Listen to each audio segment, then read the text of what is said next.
Hello sweethearts, welcome to the T edit. So இந்த மாதிரி ஒரு சூப்பரான கோல்டன் இன்ட்ரோ உங்களோட யூடியூப் வீடியோஸ் ஆர் அதர் வீடியோஸ்க்கு எப்படி மேக் பண்ணுறதுன்னு பார்க்கலாம். அதுக்கு ஃபஸ்ட்டு வந்து நம்ம பிக்சல் லேப் ஓப்பன் பண்ணிக்கலாம். பிக்சல் லேப் ஓப்பன் பண்ணிவிட்டு அந்த இருக்க டெக்ஸ்ட்டை டெலீட் பண்ணிக்கோங்க. பண்ணிவிட்டு இமேஜ் சைஸ் போயிட்டு யூடியூப் தம்ப்நெயில் இருக்கும், அதை செட் பண்ணி செலக்ட் பண்ணிக்கோங்க. நெக்ஸ்ட்டு வந்து நம்ம வந்து கலருக்கு போய்க்குவோம். கலருக்கு போயிட்டு பிளாக் கலர் சூஸ் பண்ணிக்கோங்க. பிளாக் கலர் சூஸ் பண்ணிவிட்டு நெக்ஸ்ட்டு நம்ம வந்து டெக்ஸ்ட் ஆட் பண்ண போகிறோம். இதுக்கு வந்து ஃபாண்ட் வந்து நான் வந்து கொடுத்துறேன், உங்களுக்கு வேணுன்னா டவுன்லோட் பண்ணிக்கோங்க, இல்லை உங்ககிட்ட இருக்க ஃபாண்ட் யூஸ் பண்ணுறேன்னா பண்ணிக்கோங்க. ஆனால் இதுக்கு தேவையான ஃபாண்ட் வந்து கொஞ்சம் டார்க், அந்த திக்காக வர மாதிரி இருக்கணும். இப்போ வந்து நான் வந்து என்னோடய சேனல் நேம் கொடுத்துருக்கேன்னு வைங்களேன். நெக்ஸ்ட் வந்து ஃபாண்ட்டுக்கு போய்க்கோங்க. ஃபாண்ட்டுக்கு போயிட்டு நீங்கள் வந்து எந்த ஃபாண்ட்டு கொடுக்கணுமோ அந்த ஃபாண்ட் வந்து கொடுத்துக்கோங்க. இப்போ வந்து நான் இந்த ஃபாண்ட் கொடுத்துட்டேன். உங்களுக்கு இந்த ஃபாண்ட் வேணும்னா கீழே டிஸ்கிரிப்ஷனில் லிங்க் இருக்குது, டவுன்லோட் பண்ணிக்கோங்க. டவுன்லோட் பண்ணால் உங்களுக்கு சென்டரில் இருக்க மாதிரி இருக்கான்னு பார்த்துட்டு செக் பண்ணிவிட்டு சேவ் பண்ணிக்கோங்க. மேலே சேவ் ப்ராஜெக்ட் ஒரு இமேஜ் கொடுத்துட்டு குவாலிட்டி வந்து அல்ட்ரா வச்சுட்டு சேவ் கொடுத்துக்கோங்க. இப்போ வந்து பேக் வந்துக்கலாம். பேக் வந்துட்டு சேம் நீங்கள் பிக்சல் லேபே போயிட்டு பழைய மாதிரியே இந்த டெக்ஸ்ட்டை வந்து கேன்சல் பண்ணிவிட்டு இமேஜ் சைஸ் வந்து தம்ப்நெயில் சைஸ் வச்சுக்கோங்க. யூடியூப் தம்ப்நெயில் இருக்கா, செலக்ட் பண்ணிக்கோங்க. வச்சுட்டு ஃப்ரம் கேலரின்னு ஒரு ஆப்ஷன் இருக்குல்ல, அந்த ப்ளஸில் போயிட்டு நீங்கள் வந்து இதுக்கு முன்னாடி சேவ் பண்ண இமேஜை வந்து செலக்ட் பண்ணிக்கோங்க. செலக்ட் பண்ணிவிட்டு அது ஃபுல்லாக வர மாதிரி கரெக்டாக வச்சுக்கோங்க, சென்டரில் வர மாதிரி வச்சுக்கோங்க.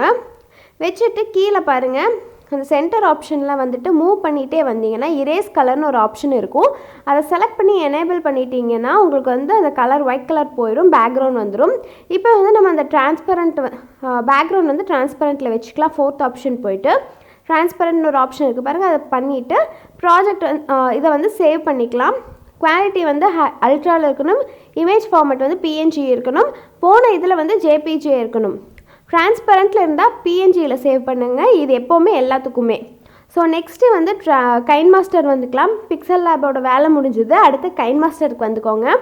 வந்துட்டு க்ரியேட் ப்ராஜெக்ட் போயிட்டு 16:9 ஆப்ஷன் க்ரியேட் கொடுத்துக்கோங்க. வேறு எதுவும் நீங்கள் செலக்ட் பண்ண தேவையில்லை, 16:9 வந்தால் போதும். இதுக்கப்புறம் நம்ம என்ன பண்ண போகிறோம்னா இமேஜ் அசெட்ஸ் போய் பிளாக் கலர் சூஸ் பண்ணிக்கோங்க. சூஸ் பண்ணிட்டு கொஞ்சம் ட்ராக் பண்ணிக்கோங்க. இப்போ வந்து நம்ம வந்து லேயர் போயிட்டு மீடியா போயிட்டு ஒரு வீடியோ வந்து செலக்ட் பண்ணிக்க போகிறோம். இந்த வீடியோ மொத்தம் 3 வீடியோ தேவைப்படும். 3 வீடியோவுமே கீழே லிங்க் கொடுக்குற டிஸ்கிரிப்ஷனில் டவுன்லோட் பண்ணிக்கோங்க. 3மே நான் யூடியூப் வீடியோவை தான் கொடுத்துருப்பேன். இப்போ வந்து இதை வந்து ஃபுல் ஸ்க்ரீனுக்கு வர மாதிரி செலக்ட் பண்ணிக்கோங்க. செலக்ட் பண்ணதுக்கப்புறம் நம்ம பேக் வந்துட்டு மறுபடியும் லேயர் போயிட்டு இப்போ வந்து நம்ம வந்து கடைசியாக சேவ் பண்ணாலும் ஒரு இமேஜை அதை செலக்ட் பண்ணி அதுவும் ஃபுல் ஸ்க்ரீன் வர்ற மாதிரி இப்படி செலக்ட் பண்ணி வச்சுக்கோங்க. வச்சுட்டிங்கன்னா அந்த கரெக்டாக செட் பண்ணதுக்கப்புறம் அந்த இமேஜ் வந்து கரெக்டாக அந்த வீடியோ முடிகிற அளவுக்கு மட்டும் கொண்டு வந்துக்கோங்க. அதே மாதிரி மேலே அந்த பிளாக் கலர் இமேஜ் கொடுத்துருப்போம்ல, அதுவும் அந்த வீடியோ முடிகிற வரல மட்டும் கொடுத்துக்கோங்க. இப்போ வந்து எதுக்கும் ஒரு தடவை பின்னாடி இருக்க வீடியோ வந்து கரெக்டாக ப்ளே ஆகுதான்னு பார்த்துக்கோங்க. பார்த்துட்டு அந்த மேலே நம்ம வந்து எக்ஸ்ட்ராவாக இருக்கிறதெல்லாம் நம்ம வந்து கேன்சல் பண்ணிக்கலாம். உங்களுக்கு வந்து அந்த வீடியோ நம்ம அந்த கோல்டன் கலர் வீடியோ ஆட் பண்ணோம்ல, அது வரல மறுல மட்டும் வச்சுக்கோங்க. வச்சுட்டு இப்போ பாருங்கள், ப்ளே பண்ண உங்களுக்கு இந்த மாதிரி தான் வரும். அந்த பின்னாடி எஃபெக்ட் தெரியுதா? ஸோ இப்போ வந்து இதை சேவ் பண்ணிக்கலாம். குவாலிட்டி ஹையில் வச்சுட்டு வீடியோ வந்து சேவ் பண்ணிக்கோங்க. வீடியோ சேவ் ஆனதுக்கப்புறம் நம்ம மறுபடியும் சேம் கைன்மாஸ்டர் தான் யூஸ் பண்ண போகிறோம். இப்போ வந்து மறுபடியும் க்ரியேட் நியூ ப்ராஜெக்ட் போய்ட்டு 16:9 ரேஷியோவில் வச்சுட்டு இப்போ நம்ம சேவ் பண்ண ப்ராஜெக்டை வச்சு நம்ம மறுபடியும் எடிட் பண்ண போகிறோம். மீதி இருக்க 2 வீடியோஸை வந்து லேயராக யூஸ் பண்ண போகிறோம்.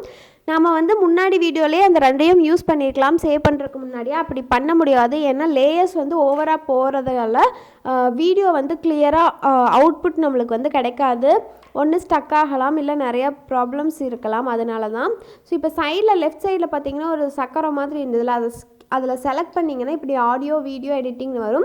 இதில் வந்து நம்ம வந்து வீடியோ செலக்ட் பண்ணிவிட்டு ஆட்டோ ஃபேடினும் ஆட்டோ ஃபேட் அவுட்டும் செலக்ட் பண்ணிக்கோங்க. செலக்ட் பண்ணதுக்கப்புறம் நம்ம வந்து அனிமேஷன் இல்லாமல் ஆட்டோமேட்டிக்காக அதே வந்து ஃபேட் அவுட் ஃபேடின் ஆக ஆரம்பிச்சிடும். இப்போ வந்து ரிமைனிங் அந்த 2 வீடியோவும் நம்ம ஆட் பண்ண போகிறோம். நான் வந்து அந்த 2 வீடியோவில் வந்து நீங்கள் வந்து எது வேணாலும் ஃபஸ்ட்டு வச்சுக்கலாம். ஃபஸ்ட்டு அந்த ஸ்பார்க்கில் ஆகிற மாதிரி ஒரு வீடியோ இருக்கும், அதை நம்ம ஃபஸ்ட்டு செலக்ட் பண்ணிக்கலாம். அது செலக்ட் பண்ணிவிட்டு நீங்கள் வந்து சைடில் செட்டிங்ஸ் மாதிரி இருக்குல்ல, அதில் கீழே வந்தீங்கன்னா பிளெண்ட் ஆப்ஷன் இருக்கும். பிளெண்ட் ஆப்ஷன் இப்போ வந்து இதை கொஞ்சம் பெருசு பண்ணிக்கோங்க, இல்லை ரொம்ப சின்னதாக இருக்கும். பிளெண்டிங் ஆப்ஷன் வந்துட்டு ஸ்க்ரீன் கொடுத்துக்கோங்க. ஸ்க்ரீன் செலக்ட் பண்ணதுக்கப்புறம் உங்களுக்கு வந்து செலக்ட் ஆயிரும். கரெக்டாக உங்களுக்கு அந்த நேம் மேலே வர மாதிரி வச்சுக்கோங்க. அடுத்து வந்து மறுபடியும் லேயர் போய் மீடியா போயிட்டு இன்னொரு வீடியோ ரிமைனிங் இருக்கும்ல, இந்த எஃபெக்ட் வர மாதிரி. ஸோ இதை நம்ம செலக்ட் பண்ணிக்கலாம். இதையும் வந்து கொஞ்சம் பெருசு பண்ணிக்கோங்க. பெருசு பண்ணதுக்கப்புறம் சைடில் ஆப்ஷன் வந்துக்கோங்க. வந்ததுக்கப்புறம் பிளெண்டிங் ஆப்ஷன் சேம் தான், ஸ்க்ரீன் கொடுத்துக்கோங்க.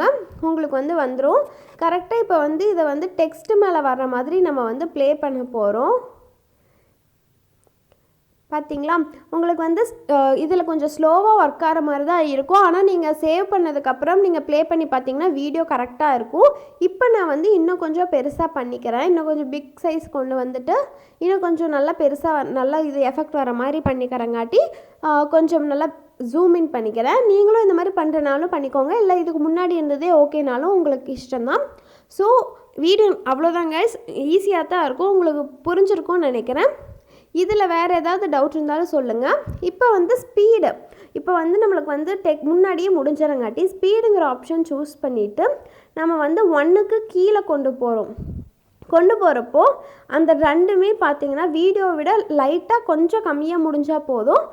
அது மாதிரி செட் பண்ணிக்கிறேன். ஏற்கனவே முந்தின வீடியோவில் இந்த மாதிரி நான் சொல்லியிருப்பேன், பார்த்துருப்பீங்க. சாரி, அந்த சேனலில் சொல்லியிருப்பேன்.